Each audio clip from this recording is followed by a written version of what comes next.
मध्य प्रदेश के बुरहानपुर में कांग्रेस बीजेपी दोनों प्रमुख दलों के मजबूत बागियों के चुनावी मैदान में उतर जाने से चतुष्कोणीय मुकाबला हुआ। बीजेपी कांग्रेस दोनों ही दलों के कार्यकर्ता बगावत के लिए अपने अपने जिला अध्यक्षों को जिम्मेदार ठहराते हुए परिवर्तन की मांग कर रहे हैं। कांग्रेस बीजेपी दोनों दलों ने नतीजों से पहले बगावत के बहाने हार मान ली है। सियासी जानकारों का मानना भी है कि बगावत के लिए दोनों दलों के जिला अध्यक्ष कुछ हद तक जिम्मेदार हैं। आगामी लोकसभा चुनाव को देखते हुए संगठनों ने जिला अध्यक्षों को नसीहत देनी चाहिए।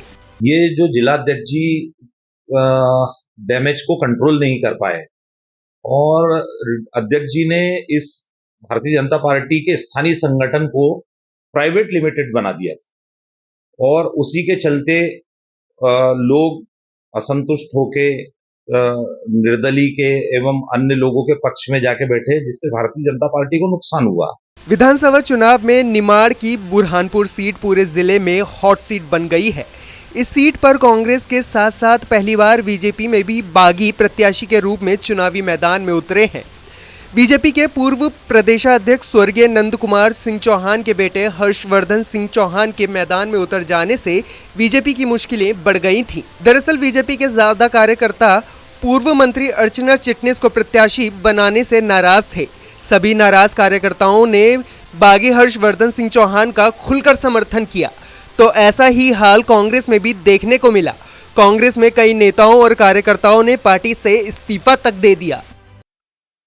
देखिए, इस्तीफे तो हुए हैं और मेरे राजनीतिक जीवन में मैंने आज तक इतनी बड़ी बगावत दोनों दलों में कभी नहीं देखी।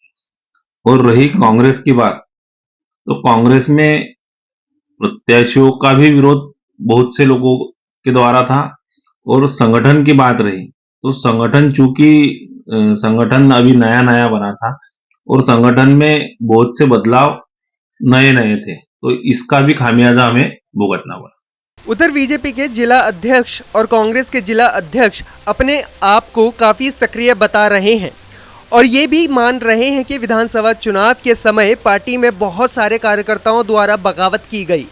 उन्हें समझाने का प्रयास भी किया गया, कुछ मान भी गए तो कुछ नहीं माने और दोनों ही जिला अध्यक्ष अपनी अपनी पार्टियों के प्रत्याशियों की जीत का दावा भी भरते हुए नजर आए। आप सही बोल रहे हैं कि इस बार मध्य प्रदेश में बहुत सारे सीटों पर कांग्रेस में भी और भाजपा में भी देखने में आया और मेरे देखने में पहली बार आया कि बहुत सारी जगह पर विरोध के स्वर उठे। कई सारी जगहों पर लोग विरोध में खड़े भी हो गए, कई लोगों को बनाया भी गया, कई जगह प्रयास भी हुए, कई सफलता मिली, कई नहीं मिली। बुरहानपुर में भी हमने इसको मैनेज करने के लिए बहुत प्रयास किया। हमने हमारे हिसाब से हमारे स्तर पे जितना भी मैनेज हो सकता था इतना हमने मैनेज करने की कोशिश करी, जिसको समझा सकते थे समझाने की कोशिश करी, क्योंकि अब वो सबके अपने अपने व्यक्तिगत कुछ इशू रहते हैं और अपने व्यक्तिगत इशुओं के चलते ही इन लोगों ने बगावत करी और आज इनकी स्थिति बनी कि कांग्रेस से अपने आप को, जो अपने कांग्रेस का अपने आप को एक बड़ा नेता माना करते थे, आज कांग्रेस पार्टी से बाहर है। वहीं इस पूरे मामले पर राजनीतिक जानकारों की माने तो दोनों ही प्रमुख राजनीतिक दल कांग्रेस और बीजेपी में बगावत के कारण इसका असर मतदान पर भी देखने को मिलेगा। देखिए, ये बात सही है कि इस विधानसभा चुनाव में दोनों ही पार्टियों के ऊपर तरफ से बड़ी बगावत हुई है और इन बगावतों को कंट्रोल करने में जिला अध्यक्षों की भूमिका जो वो नागनीय रही है।